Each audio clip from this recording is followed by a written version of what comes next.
Setelah pajak dipermalukan oleh anggota keluarga dan diserbu netizen dengan banyak komen gak mau bayar pajak lagi. Seharusnya hal ini adalah kunci pelayanan masyarakat akan pajak dan pengelolaan uang negara agar lebih produktif. Menjadi moment of greatness perubahan di perpajakan Indonesia. Bukan hanya transparan, tapi lebih produktif, tidak konsumtif, dan tepat sasaran. Yaitu membuat kesejahteraan rakyat dan membuat negara menjadi negara yang berdaulat. Rasanya ingin terus mengingatkan masyarakat akan masalah ketatanegaraan dan perilaku pejabat dengan adanya budaya mundur, budaya malu dari pejabat yang bersangkutan yang memang main atau anak buahnya bermain. Artinya menterinya, pejabat tertingginya ya tidak mampu mengelola.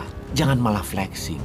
Misalnya ada tuh menteri cuci mobil plat merah milik kantor demi pencitraan. Ya jangan gitu atuh. Masa digedein pencitraannya lalu masalah kelihatan bodoh urusan belakangan. Ya jangan begitu juga pencitraan kementerian kerjanya lah. Menteri kerja itu model begini misalnya. Ada anak buah yang gak bisa kerja ya dipecat. Ada anak buah korupsi selain dipecat ya dihukum mati. Diambil semua hartanya. Dan semua orang di kartu keluarga koruptor tersebut tidak boleh jadi pegawai negeri. Tidak boleh pakai sarana negara. Sekolah negeri, rumah sakit daerah, rumah sakit pusat dan lain sebagainya. Pokoknya sarana negara selama 10 tahun setelah terbukti bersalah di persidangan di mana korupsi di atas 50 miliar dihukum mati. Lalu dia menterinya mundur dari jabatannya. Misalnya begitu.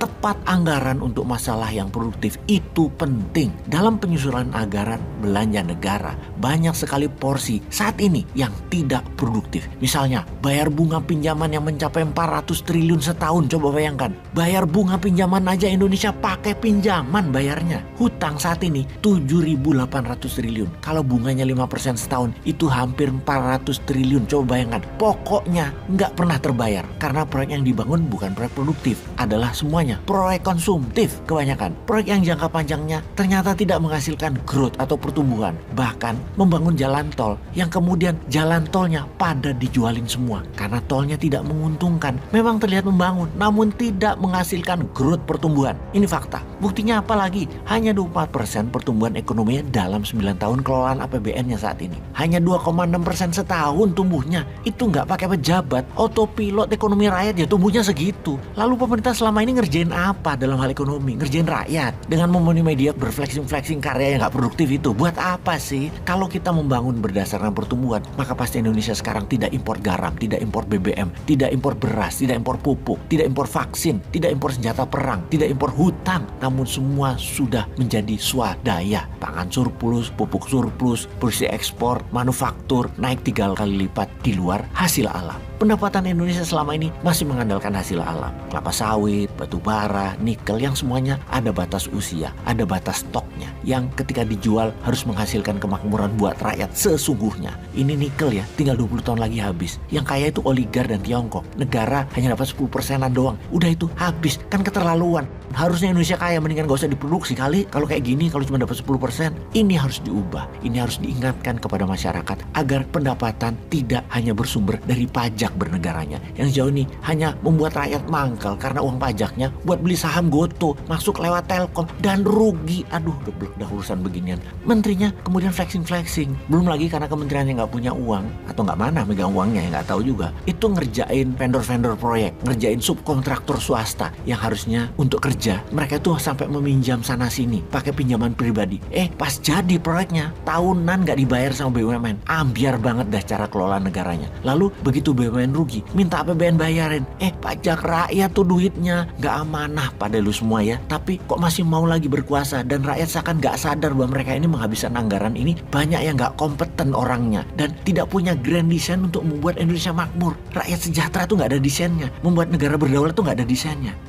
Jadi curhat gue nih. Anda wajib pajak. Anda punya hak mempertanyakan kemana saja uang pajak itu dan juga Anda punya hak bertanya, juga punya hak untuk diberitahu mengapa ada 200 laporan oleh PPATK akan kecurigaan data hingga uang senilai 300 triliun rupiah namun tidak ada tindakan yang dilakukan apapun hingga saat ini. Ini sesungguhnya kebodohan atau kejahatan terorganisir, kita nggak jelas. Ini Departemen Keuangan isinya kong kali kong saling tutup kejelekan atau nggak bisa kerja. Intinya, kalau terbuka maka prestasi pejabat yang bintang kelas dunia itu akankah menjadi tercemar? Ya nggak juga, tidak akan tercemar. Namun semua itu harus dibuka dengan terang-terangan. Kita saat ini semua masih berprasangka baik sampai ada tindakan tegas dan pembuktian atas apa sesungguhnya yang terjadi. Kalau tidak ada, banyak yang pada akhir bulan Maret ini untuk memilih mengosongkan SPT pajak. maleslah untuk percaya. Orang dikasih kepercayaan kok malah bukan rendah hati dan membuka diri, malah meninggikan suara dan bertahan dalam argumen. Kita lanjutkan. Selain laporan kecurigaan PPATK yang 300 triliun itu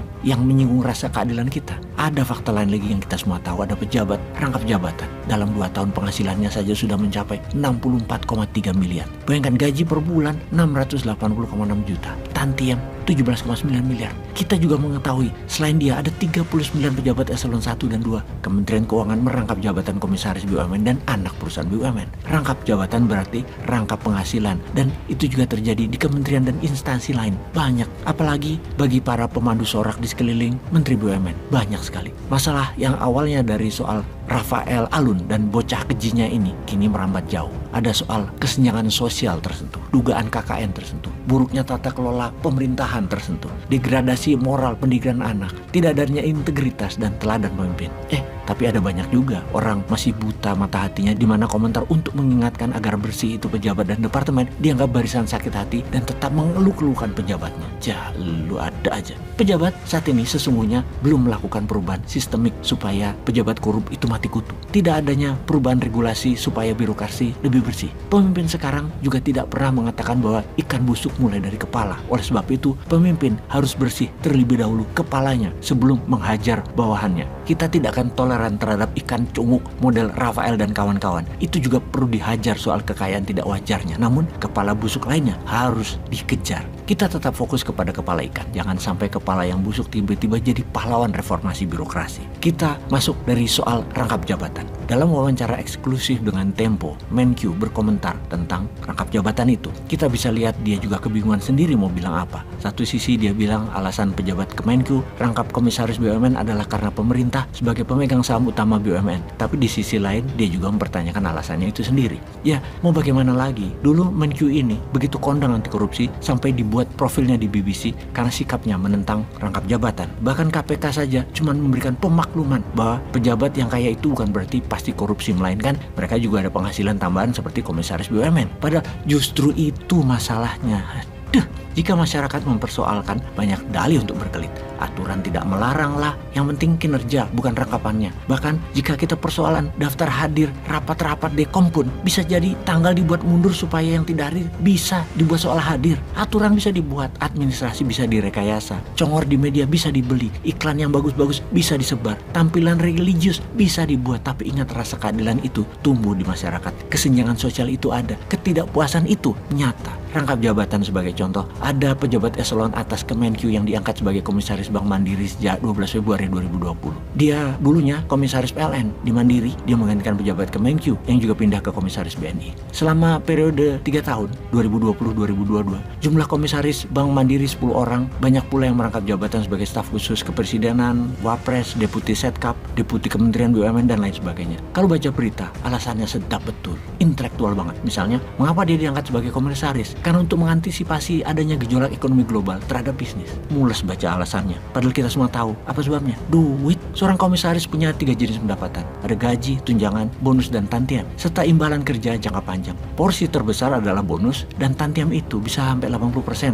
Apalagi BUMN sekelas Bank Mandiri. Total penghasilan jabatan komisaris bisa sebesar 64,3 miliar. Mau dirincikan? Rincinya begini. Di tahun 2022, gaji dia adalah 680,6 juta. Bonus tantiemnya 17,9 miliar. Padahal lama loh, dia dari tahun 2020. Bayangkan, dengan penghasilan sebesar itu di Mandiri, seorang komisaris utama bisa pegang rata-rata 21 miliar per tahun atau sekitar 1,7 miliar per bulan. Artinya dari bonus dan tantiem doang dia dapat 40,65 miliar selama 3 tahun. Lantas sebagai eselon 1 dia masih dapat tunjangan kerja atau tukin 90 jutaan per bulan. Bahkan masih punya harta juga berupa 553.200 lembar saham Mandiri. Saat ini saham Mandiri adalah 10.050 per lembar. Berarti total nilai sahamnya kurang lebih 5,5 miliar. Sudah rangkap jabatan jadi investor pula, yang artinya dapat dividen dan untung dari kenaikan nilai saham. Kalau kita perdalam, dari mana asalnya bonus dan tantiem itu? Dari mana bank dapat laba? Dari bunga yang dibebankan ke nasabah atau debitur? Dari masyarakat. Jadi, wahai pejabat tertinggi negara, laranglah rangkap-rangkap jabatan dalam segala bentuknya. Karena itu bukan hal kecil.